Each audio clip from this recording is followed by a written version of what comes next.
All right, now for the disclaimer. If you're not a reasonably skilled mechanic, don't try to do timing chain or timing belt jobs. Because if you do it wrong, you're gonna wreck your motor. It's not like changing a starter or alternator. You gotta be extremely careful when you're altering your cam and your crank timing.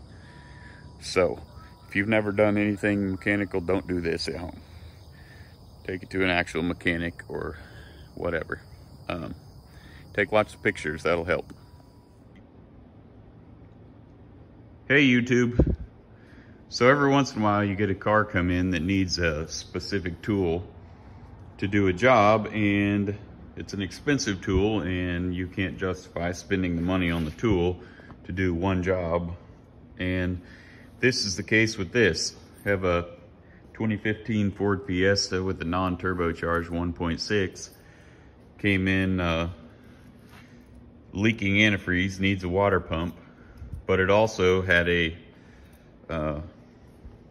problem with the timing belt tensioner. This car's got 250,000 miles on it, and was making a funny noise, and the timing belt had walked through the worn right through the front of the cover. It was going off track, eating right through this plastic cover. He'd eaten about a 1/4 inch off the belt. But anyways, so I see this 1.6 liter motor about once every year, 2 years. It's not very common. So to get the water pump off, you have to take the timing belt off. So if you're doing a water pump, then this will apply. Problem is, they make a special cam holder tool that costs about 200 bucks, and/or you have to rent it. So I'm not gonna spend $200 on a tool that I'm gonna use once, potentially, in the next 2, 3, 4 years. So the stupid thing about this motor here is the balancer, which is down there, will actually spin independently of the crankshaft. When you pull that crank bolt, this balancer will spin and you lose your timing marks. You have no idea where the balancer is, and more importantly, the sprocket that's behind here with the belt on it also freewheels.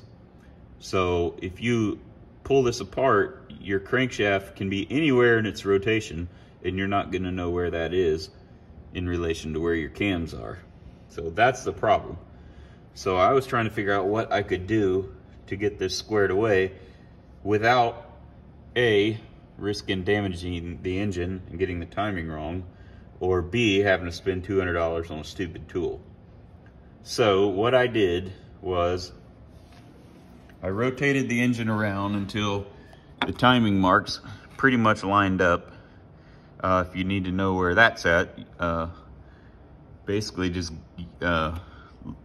Google the timing marks for the 1.6 and reference where these squares are, and basically this little notch here and this little notch here are pretty much straight across from each other. So what I did is I got it to where those timing marks line up, and I have some little wedges like this. So anything you have that's a wedge shape like this can't be a real sharp angle, needs to be pretty flat. Any kind of a wedge would work. Maybe some screwdrivers would probably have the right wedge. But anyways, what I did is I stuck them behind the timing gears here on the cams and tapped them in just enough where I couldn't easily rotate the motor with the crankshaft.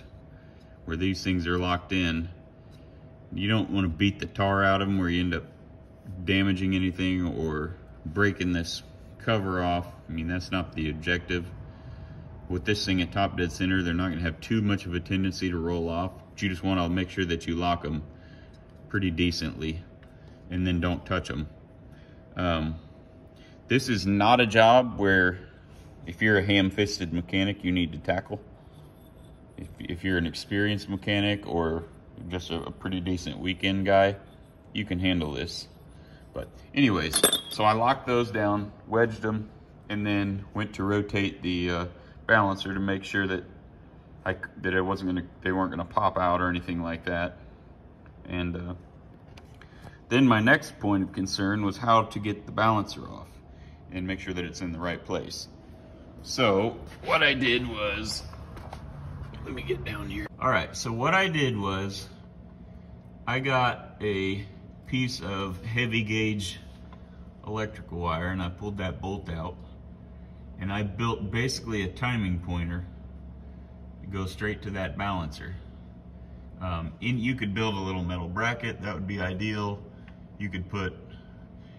Ideally you could put a mark in 2 or 3 different spots that would show you a point of reference to more than one spot.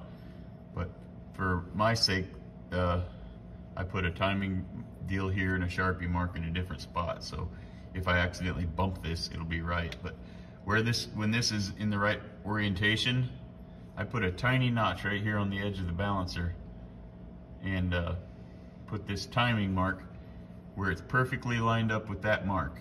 Keep in mind, this is when the cams are locked down up here up top. This is all tight together. And I put that balancer mark right there, so I'll know where this is clocked. Then I pulled the balancer bolt out and I got a real sharp pick and I just put a little peck right on the end of the crank, and right next to it a tiny peck on the balancer. So the combination of my pointer being right there, take pictures of this while you're doing it, and my Sharpie mark that's on the other side you can't see, and my tiny dimple mark on the end of the crank and on the balancer, I can now take the balancer off the motor